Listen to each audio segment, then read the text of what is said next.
আজকের topic centre of gravity. তো centre of gravity জানার আগে আমরা জেনে নেব কি সেন্ট্রিয়ড। সেন্ট্রিয়ড কি? কোনো বস্তুর সেন্টার। তো কিছু আমরা জিওমেট্রিক্যাল ফিগার আগে দেখে নিই। সেই জিওমেট্রিক্যাল ফিগারগুলো দেখো। আমি প্রথমে একটা ফিগার নিচ্ছি, যেটা ফিগারটার নাম হচ্ছে কি রেক্ট্যাঙ্গেল। এই রেক্ট্যাঙ্গেলের আমরা সেন্টারটা বের করবো কীভাবে? দেখো, এই রেক্ট্যাঙ্গেলের দুটো কর্ণ হয়, চারটে কোণ আছে, মানে দুটো কর্ণ হবে। তাহলে একটা কর্ণ টানলাম, এই একটা কর্ণ টানলাম, তাহলে এর কাটিং পয়েন্ট বা মিড পয়েন্ট যেটা কাট করেছে সেই জায়গাটা দিয়ে বস্তুর কী রয়েছে? সেন্টার। ঠিক আছে, যেটাই আমরা এখান দিয়ে আমাদের কি সিজি পাস করবে, মানে টোটাল বস্তুটার এই জায়গাতে ব্যালেন্সিং আছে। এটা হচ্ছে জিওমেট্রিক্যাল ফিগারের ক্ষেত্রে আমি বললাম। যদি আমি আসি কি ট্রায়াঙ্গেল, তো একটা ট্রায়াঙ্গেলে আসি এবারে। দেখো, একটা ট্রায়াঙ্গেল, এই হচ্ছে একটা ট্রায়াঙ্গেল, যেটাকে আমরা বলি বাংলায় কি ত্রিভুজ। তো এই ত্রিভুজের সেন্টার কোথায় পাবো?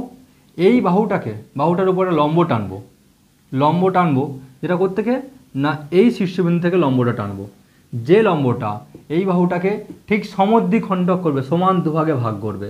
ঠিক সেমভাবে এই শীর্ষবিন্দু থেকেও একটা লম্ব টানলাম, যেটা এই বাহুটাকে সমদ্বিখণ্ডক করেছে। তাহলে এই যে কাটিং পয়েন্ট বা মিড পয়েন্ট পেয়েছি, সেটাই হচ্ছে কি এই বস্তুটার সেন্ট্রিয়ড বা সিজি। সেমভাবে এই শীর্ষবিন্দু থেকেও যদি আমি এটা লম্ব টানি, যে এই বাহুটাকে সমদ্বিখণ্ডক করছে, তো সেটাও কিন্তু সেম পয়েন্ট দিয়ে যাচ্ছে। এটাই হচ্ছে কি বস্তুটার সেন্ট্রিয়ড বা সেন্টার। এটাকে ঠিক এই পয়েন্ট দিয়ে আমাদের সিজিও পাস করবে। সেমভাবে যদি একটা সার্কেলের ক্ষেত্রে আমরা দেখি, এটা সার্কেল, একটা সার্কেল, এই সার্কেলের সেন্টার কী হয় পাবো না, এই সার্কেলটা যে ডায়ামিটার আছে সেই ডায়ামিটার দুটো লাইন টেনে নাও, দুটো লাইন টানলাম, ঠিক যেখানে কাট করছে এই জায়গাটাতে এর সেন্টার। তাহলে এইগুলো গেল জিওমেট্রিক্যাল ফিগার। তা পৃথিবীতে সব বস্তু কি জিওমেট্রিক্যাল ফিগার হয়? সব বস্তু জিওমেট্রিক্যাল ফিগার হয় না। তাহলে কিছু ফিগার আছে যেগুলো ইররেগুলার টাইপের ফিগার। সেই ইররেগুলার টাইপের ফিগার যেমন ধরো একটা বস্তু, এই একটা বস্তু নিয়েছি, এই বস্তুটা অসংখ্য ছোট ছোট ক্ষুদ্র ক্ষুদ্র কণা বা পার্টিকেলস দিয়ে তৈরি হয়। এই প্রতিটা পার্টিকেলসেরই কী থাকে না ওয়েট কাজ করে। তাহলে এই ছোটো ছোটো পার্টিকেল রয়েছে, এই পার্টিকেলগুলো আমি নিলাম, এর ওয়েট কাজ করছে কি না ডব্লু। ইকুয়াল টু আমরা কি জানি? এম আর জি। এম কি? বস্তুটার ভর, আর জি কি? অভিকর্ষজ ত্বরণ। এই অভিকর্ষজ ত্বরণ সব জায়গায় সমান হয় না, চেঞ্জ আপ হয়। কিন্তু আমরা যে ল্যামিনারগুলো বা যে ফিগারের আমরা সিজি বের করব, সেগুলো তো হিমালয় পর্বতের মতো অত বড় বস্তু নয়। তো তাহলে সেক্ষেত্রে জি এর মান কী হবে? সেম হবে। কিন্তু হিমালয় পর্বতের ক্ষেত্রে যদি বলি আমি, তাতেও হিমালয় পর্বতের নিচের বেসটা, সেক্ষেত্রে সিজি অনেকটা কত হবে? আমরা জানি 9.8 জানি। ঠিক হিমালয় পর্বত যদি মাথায় আমি যাই, তাহলে সেখানে সিজি কত, এই যে জি কত দাঁড়াচ্ছে? 9.77 সামথিং দাঁড়াবে। তাহলে দেখো সামান্য চেঞ্জ আপ চলে এসছে। এই চেঞ্জ আপের জন্য কিন্তু সেখানে সিজিটা চেঞ্জ হয়ে যাবে। তাহলে কিন্তু যেহেতু আমরা এর ছোটো বস্তুর ক্ষেত্রে বলছি, তাহলে এখানে ডব্লিউ ইকাল এর জিটা অলওয়েজ ফিক্স থাকছে। তাহলে প্রতিটা কোণার যদি এইরকমভাবে আমরা ডব্লিউ ইকাল বের করি, তাহলে এদের রেজাল্টান্ট যেটা বেরোবে ডব্লু, সেই ডব্লুটাতেই এর সিজি পাস করবে, এখানেই এর সিজি পাস করবে। এই সিজি হচ্ছে একটা পয়েন্টে ফিক্সড, যে পয়েন্টে বস্তুটার সমস্ত মাসও কেন্দ্রীভূত রয়েছে এবং বস্তুটার সেন্টার অফ গ্র্যাভিটি ঠিক সেটা দিয়েই পাস করছে এবং সমস্ত ওয়েটও সেখানেই কেন্দ্রীভূত রয়েছে, একটা পয়েন্টে কনসেন্ট্রেট করা হয়েছে। তাহলে ধরো এই বস্তুটাকে যদি আমি সাপোর্ট দিয়ে দাঁড় পাতায় ব্যালেন্স করাতে চাই, তাহলে আমি ধরো এখানে একটা সাপোর্ট লাগালাম। সাপোর্টটা কি? সাপোর্ট মানে একটা রিয়াকশান ফোর্স, কারণ এটা একটা ফোর্স নিচের দিকে ফোর্স দিচ্ছে, ডাউনওয়ার্ড ফোর্স কাজ করছে। তাহলে আমাকে একটা আপওয়ার্ড ফোর্স এখানে লাগাতে হবে, সেই আপওয়ার্ড ফোর্সটাই আর। সেই আপওয়ার্ড ফোর্স যখন আমি দিচ্ছি, এর কার সমান সমান ধরলাম ডব্লু, এর সমান সমান একটা ফোর্স দিলাম, বস্তুটা কি ব্যালেন্সে থাকবে? কারণ বস্তুটা তো সিজি এখানে, তো বস্তুটা সমস্ত মাস এখানে কেন্দ্রীভূত, তাহলে বস্তুটা কীভাবে এর সাথে থাকবে? সম্ভব কি? সম্ভব নয়। তাহলে বস্তুটা কীভাবে ঘুরে যাবে? ঠিক ক্লকওয়াইজ ডাইরেকশনে বস্তুটা পড়ে যাবে।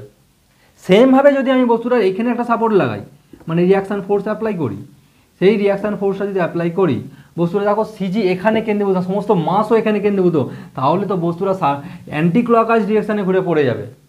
কিন্তু বস্তুটা সাপোর্ট যদি আমি ঠিক সিজি যেখান দিয়ে পাস করি তার নিচে আমি অ্যাপ্লাই করে দিই, আর ইকাল টু ডব্লু যদি দিয়ে দিই, তাহলে কি হবে? বস্তুটা ব্যালেন্সে দাঁড়িয়ে থাকবে, কারণ আমি সাপোর্টটা কোথায় দিয়েছি? ঠিক সেন্টার অফ গ্র্যাভিটিতে দিয়েছি। তাই বস্তুটা ব্যালেন্স হয়ে দাঁড়িয়ে আছে, কারণ যেখানে বস্তুটা সমস্ত ভরও কেন্দ্রীভূত রয়েছে তাই বস্তুটার ব্যালেন্সে দাঁড়িয়ে থাকবে। তো পরীক্ষা আসার জন্য তোমার যে ডেফিনেশনগুলো লাগে সিজি আর সেন্টিওয়ার্ডের, এই ডেফিনেশনটা পুরো লেখা আছে, তোমরা একটা এর স্ক্রিনশট নিয়ে নাও। তারপরে আমরা পড়বো centre of gravity of A uniform triangular lamina, এর সঙ্গে সঙ্গে আরও রেক্ট্যাঙ্গুলার ল্যামিনার আমরা সিজি বের করব, তারপরে আই সেকশান, এল সেকশান, টি সেকশানে আমরা সিজি বের করব। Centre of gravity of A uniform triangular lamina, তাহলে আমরা ত্রিভুজের, এই একটা ত্রিভুজ, এটার আমরা সেন্টার অফ গ্র্যাভিটি কীভাবে বের করব। দেখো আমি একটা অ্যাক্সিস নিয়েছি, এই একটা নিচে axis x axis, it is the y axis, এটা হচ্ছে ওয়াই অ্যাক্সিস। এই দুটো অ্যাক্সিস নিয়েছি, এই দুটো অ্যাক্সিসের মধ্যে আমি একটা ট্রায়াঙ্গুলার ল্যামিনা ফেলেছি যেটা ত্রিভুজ।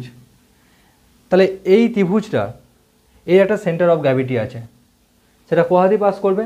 আমি আগেই বললাম যে এখান থেকে যদি একটা লাইনটা নিই এবং সেই লাইনটা যদি এটাকে সমান দুভাগে ভাগ করে এবং এইখান থেকে যেটা লাইনটা লম্বটা নিয়ে এর উপর এটাকে সমান দুভাগে ভাগ করে, তো সেখানেই আমরা সেন্টার অফ গ্র্যাভিটি পেয়ে যাব। তো এটা আমরা ইন্টিগ্রেশন বা ক্যালকুলাসের মাধ্যমে প্রুভ করে দেব যে এর সেন্টার অফ গ্র্যাভিটিটা ঠিক কোন জায়গায় রয়েছে। তো দেখো আমরা এর বেসটা নিয়েছি কত না বি নিয়েছি, ধরে নিয়েছি বি, এবং এটার হাইট কত ধরেছি এইচ। তো আমি ঠিক এক্স থেকে ওয়াই ডিস্টেন্সে আমি একটা ছোট্ট এলিমেন্টারি স্ট্রিপ ধরেছি যেটা থিকনেস খুব চুলের মতো সরু, এরকমই একটা ছোট্ট ল্যামিনা ধরে নিয়েছি যেটার থিকনেস আছে কত ডিওয়াই, বেস থেকে হাইট কত রয়েছে না ওয়াই। তো এই ল্যামিনাটার কীভাবে সিজি বের করব সেটাই এখন আমি প্রুভ করে দেখাবো। দেখো লেট ধরলাম B1, মানে এই B1 with of the strip, এই B1টা কী বলেছি উইথ অফ দ্য স্ট্রিপ ধরেছি, আর ত্রিভুজের বেসটা কত ধরেছি বি ধরেছি। তা area of the elementary strip, তাহলে এইটার এরিয়া কত হবে, এটা তো স্ট্রিপ, ছোটো একটা স্ট্রিপ, এটার এরিয়া আছে, তা যদি এইটা এর উইথ বা বেস হয় আর এটা যদি এর থিকনেস বা হাইট হয়, তাহলে এরিয়া কি হবে B1 ইন্টু ডিওয়াই। দেখো কী লিখেছি আমি B1 ইন্টু ডিওয়াই, তাহলে area of the elementary strip কি না B1 ইন্টু ডিওয়াই। ওয়েট ডব্লিউ ইকুয়াল টু ওয়েট আর triangular lamina weight of the elementary strip, তাহলে এই যে এই বস্তুটা যে এলিমেন্টারি স্ট্রিপ রয়েছে এটার একটা ওয়েট আছে, আমি যেটা এখন ধরে বলছিলাম ওয়েট, প্রতিটা কণা ছোটো ছোটো পার্টিকেলের ওয়েট রয়েছে W equal to M into G, সেই ওয়েট, তাহলে এটারও একটা ওয়েট রয়েছে, সেই ওয়েটটা কী হবে, ওয়েটটা আমি ডব্লু ধরলাম, এই ডব্লুটা তাহলে এইটার যে ডব্লু ওয়েট এটা কী হচ্ছে ডব্লু ইন্টু ডিএ। এই ডিএ কোনটা না এর এরিয়া, এই যে এরিয়া B1 ইন্টু ডিওয়াই, এটাই হচ্ছে এরিয়া ছিল ডিএ, এই ডিএ দেখো W into B1 into dy. এই যে ল্যামিনাটা রয়েছে এ বি সি একটা ত্রিভুজ, আমি এখানে ছোট্ট স্ট্রিপ নিচ্ছি ডিই, এ ডিই, তাহলে এই একটা ত্রিভুজ এ ডিই একটা ত্রিভুজ এবং এ বি সি একটা ত্রিভুজ। এই যে দুটো ত্রিভুজ দেখতে পাচ্ছ এটা কী ত্রিভুজ বলা হয়, এগুলোকে বলা হয় সদৃশকোণী ত্রিভুজ। সদৃশকোণ কেন বলছি আমি, দেখো এই কোণটা যা হবে এই কোণটা সেম হবে, এই কোণটা যা আছে এই কোণটাও সেম আছে, আর এই কোণটা দুজনের কমন কোণ, তাহলে এটা হচ্ছে কি একটা সদৃশকোণী ত্রিভুজ। ত্রিভুজ A D E and A B C is the কি এটার ইকুই ট্রায়াঙ্গুলার। তাহলে ইকুই ট্রায়াঙ্গুল যখন হবে তাহলে আমি বলতে পারি এটার ক্ষেত্রে কী হবে B1, এটার ক্ষেত্রে কী দাঁড়াবে B1 by B equal to কী দাঁড়াবে, এইখান থেকে এইটা ডিস্টেন্স কী হবে H minus Y by H.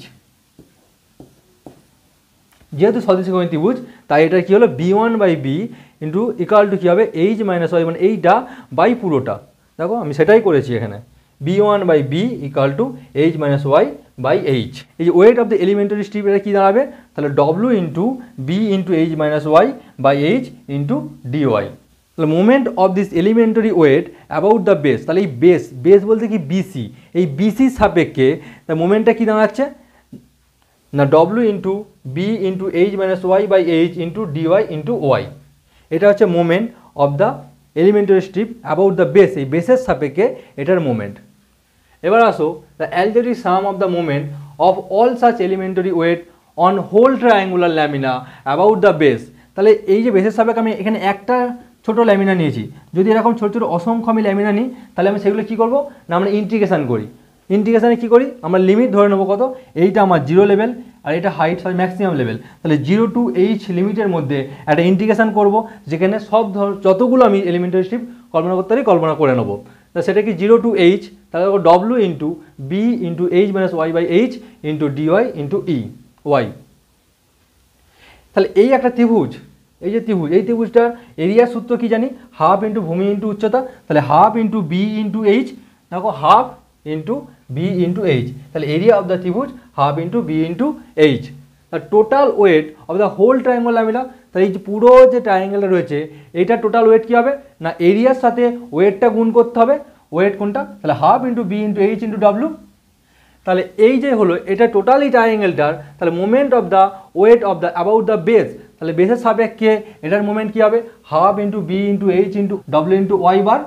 তাহলে যদি এইটার আমি পুরোটার মুভমেন্ট পাই আর অ্যালজেব্রিক সাম করে বা ইন্টিগ্রেশন করে যদি আমি পুরোটার ছোটো ছোটো ল্যামিনার আমি মুভমেন্ট পাই, তাহলে আমি বলতে পারি ত্রিভুজের টোটাল মুভমেন্ট হবে এবং প্রতিটা এলিমেন্টারি স্ট্রিপ কল্পনা করলে সেইগুলোর যা মুভমেন্ট হবে সেই দুটো অলওয়েজ সেম। তাহলে according to the principle of মুভমেন্টের এটাকে কী পাই, half into B into H into W into Y bar equal to integration 0 to h B into W into B into H minus Y by H into dy into Y.